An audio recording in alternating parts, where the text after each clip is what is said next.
अरे वीरेन भाई, कैसा है भाई? अंदर आओ क्या? अरे डॉलर तुम? ये है डॉलर मिश्रा, मेरा कज़न भाई। ये बड़ा ही विचित्र जानवर मेरा मतलब आदमी है। टिकटॉक और पबजी बैन होने के बाद से ये बेरोज़गार चल रहा है। आज ये किसी प्रॉब्लम में फंसा होगा तो मेरे पास आया है। देखते हैं क्या बोलता है। भाई अंदर तो तू आ चुका है, और कितना अंदर आना चाहता है? अरे वीरेन भाई, तेरे से काम था मेरे को। हाँ, वैसे भी मैं तुझे सिर्फ काम के टाइम ही याद आता हूँ। वैसे तू मुझे फोन तक नहीं करता, मैसेज का रिप्लाई सीन तक नहीं करता तू। भाई खुद तो बैठा हुआ है, मेरे को बैठने के लिए कुर्सी नहीं देगा क्या? भाई इसमें बोलना क्या है? वहाँ पे कुर्सी लगी हुई है, बैठ जा और बता क्या काम है मुझसे। अरे भाई, मेरे को ना ये आचार्य चाणक्य के बारे में सब कुछ जानने का है, और आचार्य चाणक्य के बारे में मेरे को जैसे आया ना, मैं तेरे को ही पूछने आ गया। भाई तू बता मेरे को, आचार्य चाणक्य ये कौन थे, क्या थे? मेरे को पता ही नहीं है कुछ भी यार, तू बता। भाई आचार्य चाणक्य के बारे में तू पूछ रहा है? तेरा तबीयत तो ठीक है ना? मतलब तेरे दिमाग में कुछ प्रॉब्लम तो नहीं ना हुआ? अरे भाई क्यूरियोसिटी है भाई, अब मेरे को आचार्य चाणक्य के बारे में ना सिर्फ तू बता सकता है, और कोई नहीं बता सकता, तो बताना भाई। अच्छा भाई, मुझे इस बात की ना बहुत खुशी है कि तू चाणक्य के बारे में सब कुछ जानना चाहता है। ठीक है, चल तेरे जो जो सवाल है चाणक्य के बारे में तुम मुझसे पूछ, मैं सबके जवाब दे दूंगा। अच्छा भाई, लेकिन एक बात बता, आज तेरे क्यूरियोसिटी में आचार्य चाणक्य कैसे आ गए? अरे भाई, आज पापा ना क्या बोले मेरे को कि चाणक्य नाम का एक आदमी था हिस्ट्री में, और उसने कोई तो बुक लिखा है चाणक्य नीति नाम का। क्या मस्त मस्त बात लिखा है उसमें, और मैंने सुना, मेरे अंदर क्यूरियोसिटी, मैं बोला भाई वीरेन भाई मेरे को सब बताने वाला, मैं भाग के तेरे पास आया। अब मेरे को बता भाई, चाणक्य ने क्या क्या बोला? हाँ भाई, चाणक्य बहुत ग्रेट इंसान थे यार। उन्होंने अपने बुक चाणक्य नीति में जो जो बातें लिखी है ना, अगर उनको हम लोग फॉलो करने लगेंगे तो अपनी लाइफ में हम जरूर सक्सेसफुल हो जाएंगे। अरे भाई सच बताओ तो मेरे को तो कैसा धक धक हो रहा है भाई, क्या क्या बोला मेरे को सब बता भाई तू। अच्छा तो सुन, आज से लगभग 2300 साल पहले हमारा जो आज का इंडिया है वो 16 महाजनपद में बटा हुआ था। 16 महाजनपद। ये महाजनपद मतलब जो छोटे छोटे रीजनल किंगडम्स थे, जहाँ पे रीजनल राजा राज करते थे, इनको महाजनपद बोलते थे। ऐसे ही समय में आचार्य चाणक्य का जन्म हुआ था। अब इनका जन्म कहाँ हुआ था, इसको लेकर बहुत डिस्प्यूट है। कोई कहता है कि इनका जन्म पाटलिपुत्र में हुआ था। पाटलिपुत्र मतलब जो आज का पटना है। कोई कहता है कि इनका जन्म तक्षशिला में हुआ था। तक्षशिला आज पाकिस्तान चले गया है, मतलब पाकिस्तान में है। तो इनको जन्म को लेके बहुत डिस्प्यूट्स है, लेकिन कई सारे हिस्टोरियंस का ऐसा मानना है कि जब आचार्य चाणक्य का जन्म हुआ तो उनके सारे दांत ऑलरेडी उनके मौजूद थे। भाई क्या बात कर रहे तू? मतलब बचपन से बच्चे के सारे दांत थे? हाँ भाई, ये बात सच है। जब चाणक्य छोटे थे, उनका जन्म हुआ था, तो उनको देखने के लिए कई सारे ज्योतिष वगैरह लोग आए थे। तो उन ज्योतिषों ने चाणक्य को देखकर ये कहा था कि ये लड़का आगे चल के या तो खुद राजा बन जाएगा या किसी को ये राजा बना देगा। ये लड़का बहुत सारा महान काम करने वाला है। तो ये सुन के उनके माँ बाप थोड़े डर गए थे कि हमारा बेटा राजा बनेगा, क्योंकि उनके मॉम डैड चाहते थे कि मेरा बेटा जो है वो आचार्य बने, वो प्रोफेसर बने, वो पढ़ा लिखा व्यक्ति बने। अच्छा, तो ये चाणक्य के मॉम डैड क्या काम करते थे? वो लोग भी बहुत फेमस थे क्या इंडिया में? भाई चाणक्य के पापा का नाम चनक था और उनकी मॉम का नाम चनेश्वरी था। चाणक्य के पापा पंडित थे, वो पंडिताई करते थे, और चाणक्य की मम्मी हाउसवाइफ थी। और ये चाणक्य के नाम को लेकर ना बहुत कन्फ्यूजन है लोगों में। कोई कहता है उनका नाम कौटिल्य था, कोई कहता है उनका नाम विष्णुगुप्त था, कोई कहता है उनका नाम चाणक्य था, लेकिन मैक्सिमम लोग ये कहते हैं उनका नाम विष्णुगुप्त चाणक्य था। अच्छा, तो भाई ये चाणक्य अपने स्कूल में एकदम स्कॉलर रहे होंगे ना, एकदम मतलब टॉप। हाँ भाई, आचार्य चाणक्य ना बचपन से पढ़ने में बहुत तेज थे। उनका माइंड बहुत शार्प था। वो इतने तेज थे पढ़ने में कि वो आगे चल के जब वो बड़े हुए तो वो तक्षशिला यूनिवर्सिटी के प्रोफेसर बन गए। वहाँ वो philosophy, political science, defence, administration और फिर अलग अलग सब्जेक्ट्स पढ़ाया करते थे। उनका सबसे फेवरेट सब्जेक्ट था मेटलर्जी, यानी मेटल्स को स्टडी करना, और वो अलग अलग तरह के जहर के बारे में भी बहुत डीप में जानते थे। अरे भाई, ये तक्षशिला यूनिवर्सिटी का नाम मेरे को सुना सुना लग रहा है। ज़रूर भाई, क्यों नहीं। क्या तू स्टैनफोर्ड और हार्वर्ड यूनिवर्सिटी के बारे में जानता है? अरे बस क्या भाई, ये हार्वर्ड और स्टैनफोर्ड के बारे में कौन नहीं जानता है भाई, सब जानते हैं। फेमस यूनिवर्सिटी है, क्या लोग पढ़ते हैं वहाँ पे भाई। बस ये तक्षशिला और नालंदा यूनिवर्सिटी उस समय की वर्ल्ड की सबसे फेमस यूनिवर्सिटीज़ थी। वहाँ पर पूरे दुनिया से अलग अलग स्कॉलर्स आते थे और अलग अलग सब्जेक्ट्स को पढ़ा करते थे, और उसे पढ़ने के बाद अपने देशों में जाके वो नॉलेज और स्प्रेड करते थे। काफ़ी फेमस थी, समझ ले उस ज़माने की हार्वर्ड और स्टैनफोर्ड थी वो। अच्छा, तो भाई ये चाणक्य तक्षशिला के प्रोफेसर थे इसलिए फेमस हुए थे क्या? नहीं, ये बात तब की है जब अलेक्जेंडर ने हमारे भारत पर इन्वेजन किया था। अलेक्जेंडर रोमन एम्पायर का एक बहुत बड़ा राजा था।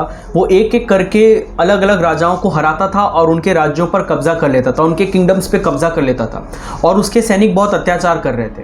अब उसकी नज़र हमारे भारत पर थी। चाणक्य को जैसे ये बात पता लगी तो वो बहुत अलर्ट हो गए। वो कुछ करना चाहते थे लेकिन वो क्या करें वो कुछ समझ नहीं पा रहे थे। उसी समय तक्षशिला पर भी इस अलेक्जेंडर ने कब्जा कर लिया और वहाँ पर जो सबसे स्ट्रांग राजा थे, सिंध के राजा जो पोरस थे, उन पोरस को भी अलेक्जेंडर ने हरा दिया। अब इंडिया में जो सबसे स्ट्रांगेस्ट राजा थे वो थे मगध के राजा धनानंद। आचार्य चाणक्य को लगा कि अब मुझे महाराज धनानंद से बात करनी चाहिए ताकि वो इंडिया के बाउंड्रीज को डिफेंड करने के लिए अपनी सेना भेजे। तो आचार्य चाणक्य मगध गए। मगध में आने के बाद चाणक्य ने धनानंद से कहा कि हे राजन, मैं आपसे कुछ बात करना चाहता हूँ। तो उस धनानंद बहुत घमंडी राजा था, लोगों पर बहुत अत्याचार करता था, हमेशा नशे में रहता था और लड़कियों में बहुत बिजी रहता था।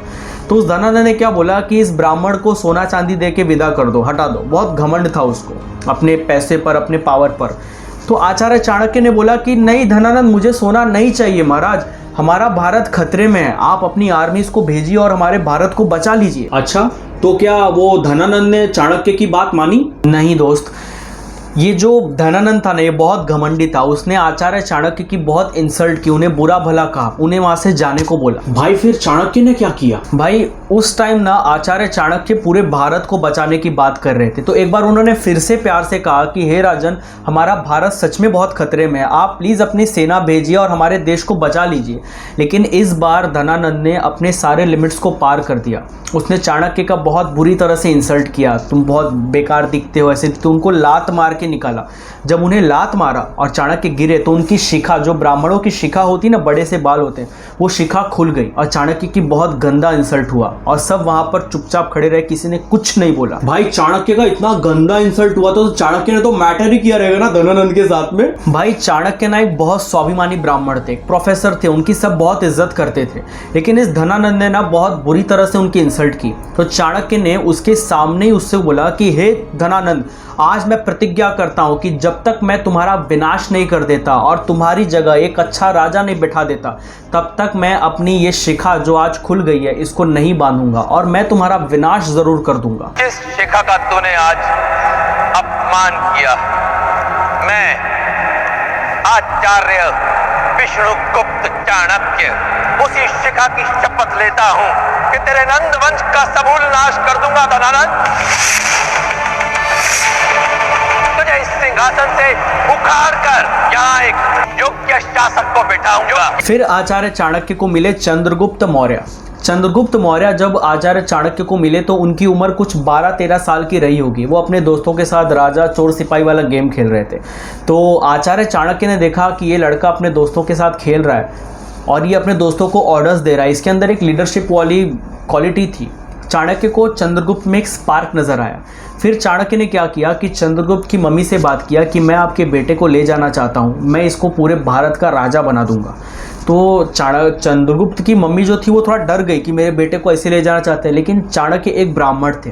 तो चंद्रगुप्त की मम्मी को लगा कि मेरा बेटा एक ब्राह्मण के पास रहेगा तो सेफ रहेगा और वो कुछ अच्छा ही बनेगा। तो चंद्रगुप्त मम्मी ने अलाउ कर दिया कि ठीक है, आप मेरे बेटे को ले जाइए और उसको ट्रेनिंग दीजिए। फिर तो भाई बस शुरू हो गया। चाणक्य ने चंद्रगुप्त को हर एक सब्जेक्ट का ट्रेनिंग दिया, math, science, geography, war, politics, सब कुछ सिखाया। उनको एक स्कॉलर भी बना दिया और एक स्ट्रॉन्ग वॉरियर भी। सोच, एक स्कॉलर भी बन गए और एक स्ट्रॉन्ग वॉरियर, दोनों एक साथ बना दिया। भाई तो क्या ये आचार्य चाणक्य ने चंद्रगुप्त को बताया था क्या उनका ऐसा इंसल्ट वगैरह सब हुआ, वो धनानंद ने किया वो सब? नहीं दोस्त, उस समय हमारे भारत पर अलेक्जेंडर का खतरा ज़्यादा था, तो धनानंद से बदला तो बाद में ले सकते थे, इस अलेक्जेंडर को भगाना ज़्यादा ज़रूरी था। अगर उस टाइम अगर आचार्य चाणक्य इसको बता देते चंद्रगुप्त को कि मेरा ऐसा ऐसा इंसल्ट हुआ वहाँ पर, तो ये चंद्रगुप्त को ना सिर्फ धनानंद दिखाई देता, वो अलेक्जेंडर पे ध्यान ही नहीं देता, क्योंकि चंद्रगुप्त आचार्य चाणक्य की बहुत रिस्पेक्ट करते थे, वो बदला लेने के लिए चले जाते। इसलिए आचार्य चाणक्य ने चंद्रगुप्त को नहीं बताया। आचार्य चाणक्य ने चंद्रगुप्त को वहाँ पे ट्रेनिंग दी कि हमें किस तरह से इस अलेक्जेंडर की सेना को पीछे हटाना है। तो इन दोनों ने बहुत बहुत मेहनत किया और किसी तरह इस अलेक्जेंडर की आर्मी को इंडस रिवर से ही वापस लौटने पर मजबूर कर दिया। भाई अगर अलेक्जेंडर को हरा डाला तब तो ये धनानंद हलुआ है ना, उसको तो एक ही कान के नीचे चपटा रहेगा चंद्रगुप्त ने, है? नहीं, यहाँ पर एक गलती हो गई। आचार्य चाणक्य और चंद्रगुप्त ने मगध पर हमला तो कर दिया, धनानंद पे हमला तो कर दिया, लेकिन इनको लड़ाई के मैदान से भागना पड़ा। दरअसल धनानंद की आर्मी बहुत स्ट्रांग थी और आचार्य चाणक्य और चंद्रगुप्त के पास उतनी तैयारी नहीं थी, उतने रिसोर्सेस नहीं थे, तो इनको वहाँ से भागना पड़ा। सिचुएशन तो ऐसी भी आ गई थी कि इन दोनों के पास खाने के लिए खाना तक नहीं बचा था। ए भाई, फिर क्या हुआ? फिर क्या, इन दोनों ने वापस से तैयारी शुरू कर दी और छोटे छोटे राजाओं को हराना शुरू किया, उनके छोटे छोटे किंगडम्स पे कब्जा करने लगे। और इसके बाद जब इनकी तैयारी पूरी हो गई तो इन लोगों ने मगध पर भी हमला कर दिया और मगध के राजा धनानंद, जिसने चाणक्य की इंसल्ट की थी, उस धनानंद की सेना को हरा दिया और धनानंद को भागने पर मजबूर कर दिया। और इसके बाद मौर्यन एम्पायर की शुरुआत हुई। इंडिया में चंद्रगुप्त मौर्य मगध के राजा बन गए और वो सबसे स्ट्रॉन्ग राजा हुए।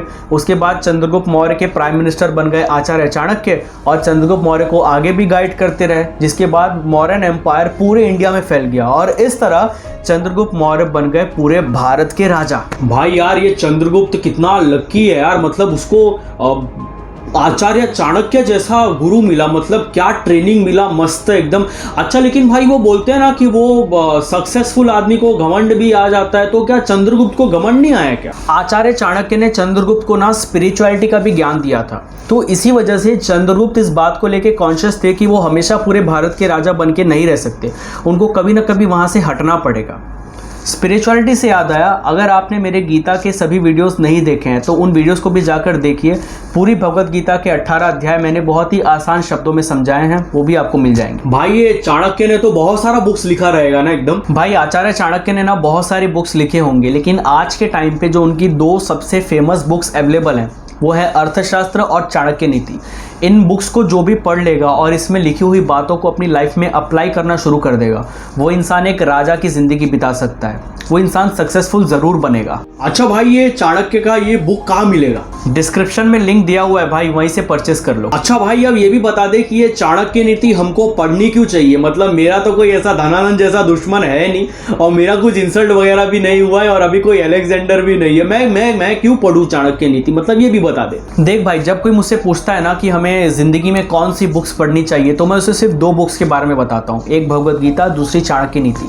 भगवत गीता पढ़ने से हमें सेल्फ रियलाइजेशन होता है कि हमारी लाइफ क्या है, हमें ज़िंदगी में क्या करना चाहिए और किस तरह हम अपने प्रॉब्लम्स को सॉल्व कर सकते हैं, किस तरह हम अपनी ज़िंदगी को खुशी खुशी बिता सकते हैं, किस तरह हम स्पिरिचुअलिटी को सीख सकते हैं। ये हमें भगवत गीता से सीखनी मिलती है। और चाणक्य नीति एक ऐसी बुक है ना जिसे पढ़ने के बाद इंसान अपनी ज़िंदगी में कभी हारने वाला नहीं है, अगर उस बातों को अपनी लाइफ में अप्लाई करना शुरू कर दे।